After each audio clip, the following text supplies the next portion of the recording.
Alô pessoal, direto ao ponto aqui. O time do Grêmio será alterado mais uma vez para o jogo do próximo sábado, 6h30 da tarde, em Fortaleza, contra a equipe do Ceará, a volta do Grêmio ao Campeonato Brasileiro. O técnico Gustavo Quinteiros explicou ontem que alguns jogadores foram preservados em razão de um desgaste sofrido já na partida contra o Atlético Mineiro. Então esses jogadores que não começaram a partida estarão de volta. Quem são esses jogadores? O Igor Serrote volta para a lateral direita, o Camilo volta a ser volante, até entrou nos minutos finais ontem na vitória por 2-1 contra o Sportivo Luquenho.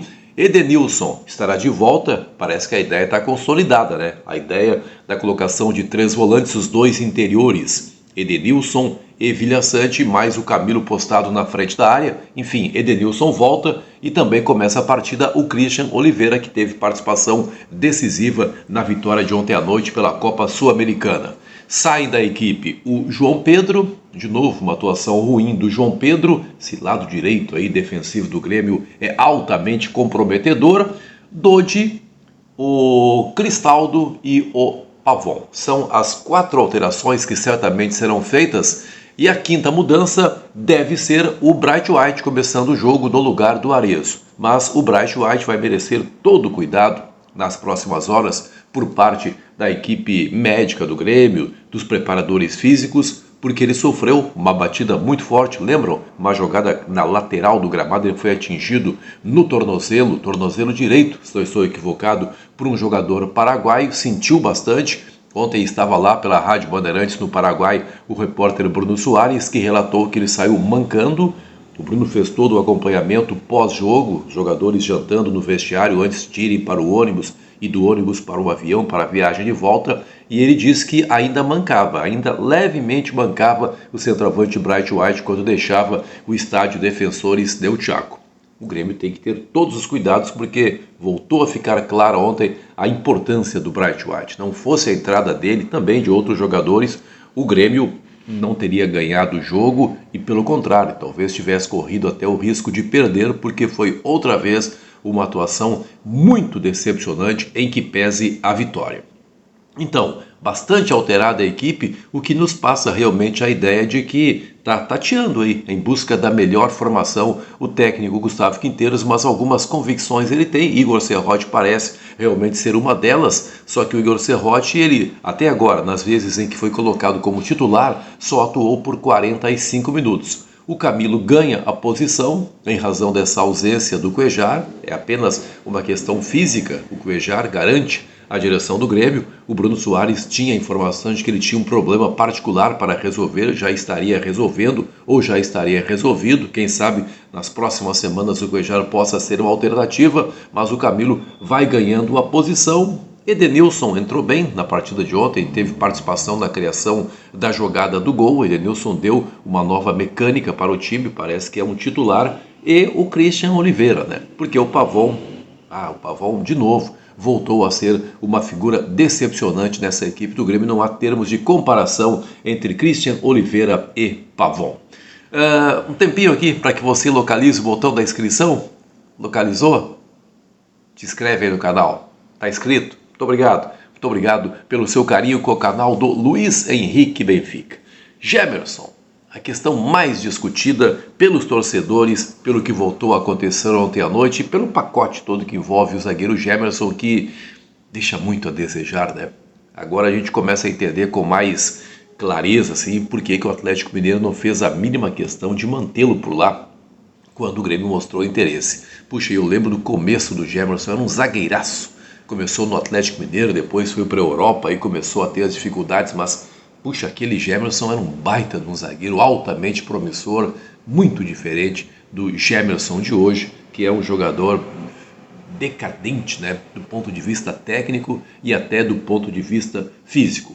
Mas um ídolo gremista saiu em defesa do Gemerson, o volante, ex-volante, Lucas Leiva. Ele disse que o Gemerson estava sozinho no momento em que recebeu aquela bola do goleiro Thiago Volpi. Não era a melhor opção fazer o passe para o Gemerson, à medida que havia 2 atacantes nas proximidades. O Lucas Leiva disse que era uma outra solução que o Grêmio deveria ter encontrado naquela saída de bola. E essa manifestação do Lucas Leiva, ela mereceu alguns comentários concordando, outros comentários criticando o ex-volante. Mas chama atenção realmente a defesa muito forte que o Lucas Leiva faz do Gemerson e, por extensão, é uma crítica à mecânica da equipe do Grêmio, né? O Grêmio, de fato, precisa achar uma outra maneira de sair jogando. É muito complicado sair jogando com o Gemerson, porque ele tem muita dificuldade na saída de bola. As questões técnicas, já falei aqui, afetam muito o Gemerson. E o Grêmio errou neste particular. Mas o Gemerson realmente falhou.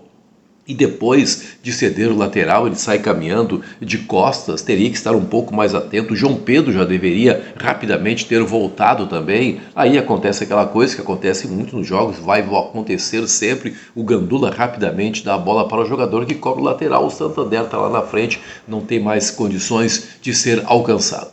Muito difícil defender o Gemerson, muito difícil defender o Gemerson, mas o Lucas Leiva fez essa defesa. O próprio Gemerson se defendeu, não sei se eu estava falando Jefferson ainda, o próprio Gemerson se defendeu, ele deu entrevista depois do jogo, dizendo que está bem, né? O jogador de futebol tem, assim, às vezes, uma ideia completamente diferente daquilo que todo mundo está vendo, né? Acha que está bem. Ninguém vai acertar todas as jogadas, disse o Gemerson. O problema é que ele erra quase todas as jogadas. E aí nós ingressamos no outro capítulo aqui desse vídeo, que é o seguinte, né? E até perguntei ontem, estava trabalhando na Rádio Bandeirantes, perguntei para o Bruno Soares. Já sabia a resposta, mas sempre é preciso indagar o repórter que está por lá. De repente surge uma coisa nova e ele tem condições de falar. O Grêmio não terá um novo zagueiro até a metade do ano.